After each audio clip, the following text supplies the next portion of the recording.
Hello guys, this is Geoffrey J. Zimba, your boy, and today we're going to do functions, an introduction to functions with C++. So please guys, like my video, subscribe, and click on the bell icon to get more notifications. So let's dive into our program. So functions, what is a function? A function is just a segment of code that performs a specific function. So a function, we've already used already from the start of our programming in C++, we've used the function, and this function is called the int main function. So this is just the inbuilt function, and we have got a lot other multiple functions that perform a specific task. But today we're just going to try and write our own functions that are going to perform basic tasks like adding two numbers.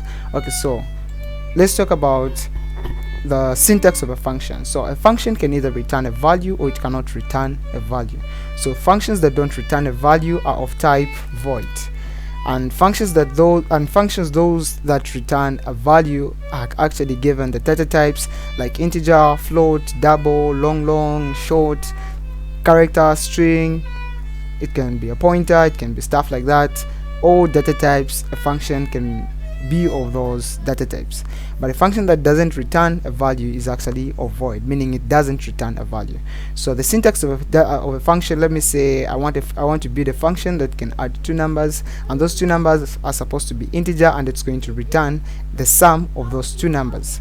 So what I'm going to do, I'm going to say integer, I'm going to say int. So this is the return type of the function. Then I'm just going to say any name. I'm just going to give it any name. So the name is just going to be add.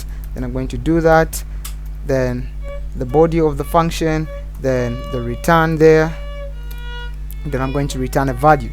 So I'm just going to talk about the layout of a function. This may look weird, but this is just the same with this.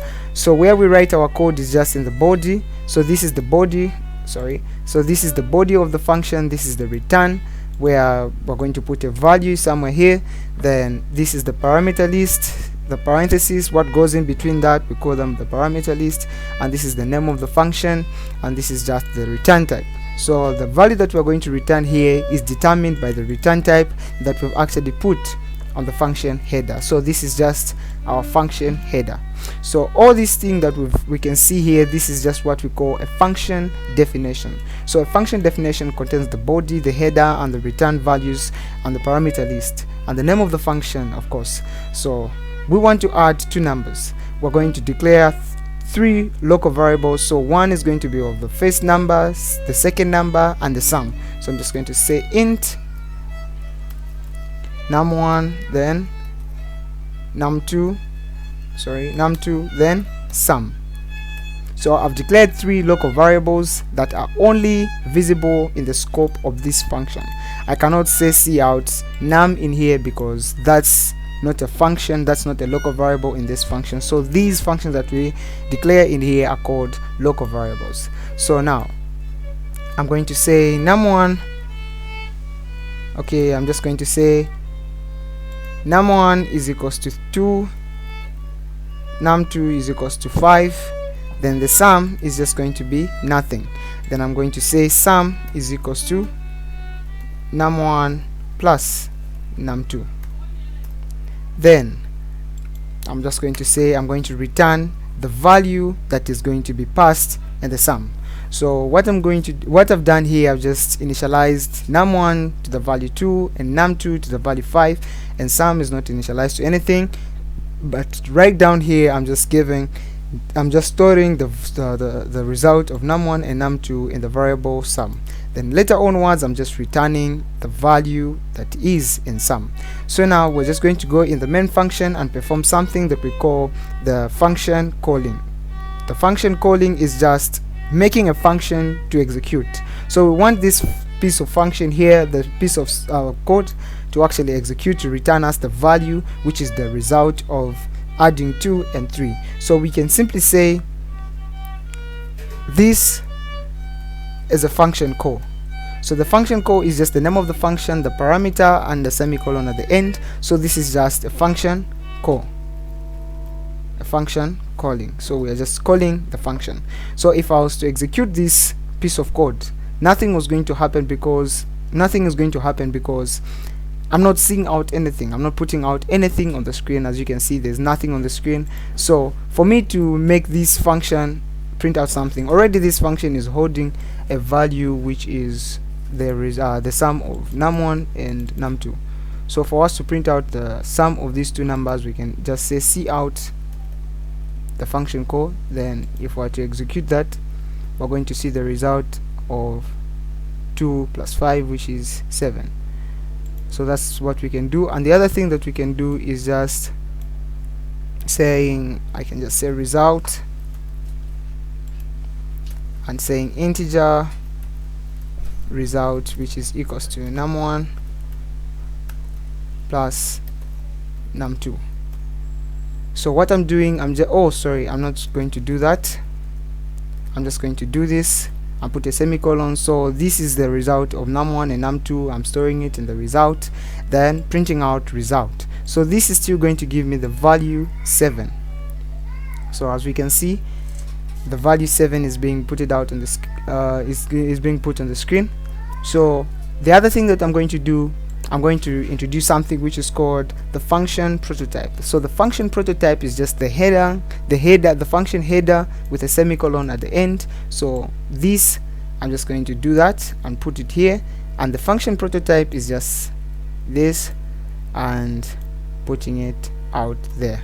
So this is what we call a function prototype. So this is just a prototype. This is just a prototype, and this is just the function definition. That's just a function definition. So the prototype, what does the prototype do? The prototype just provides an interface to the compiler, that it just provides the interface of the function to other functions. So as the compiler is going to be passing through this line of code, if it sees this, it's going to know that, okay, there's a function defined somewhere in our piece of code. So this is just a prototype providing an interface of this function definition to other functions.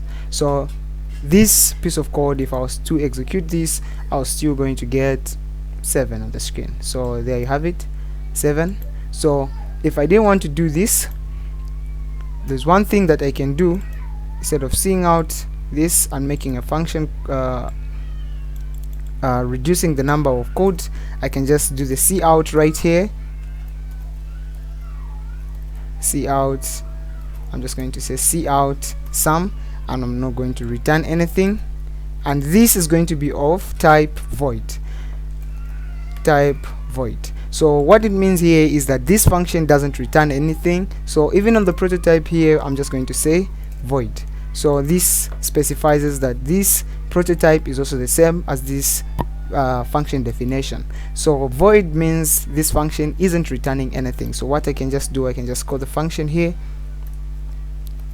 and do that. This is still going to print out 2 plus 5, which is 7. So let's try it out.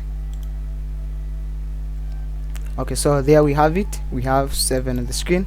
So this is just an introductory part on functions, how to make function calls, how to define a function, how to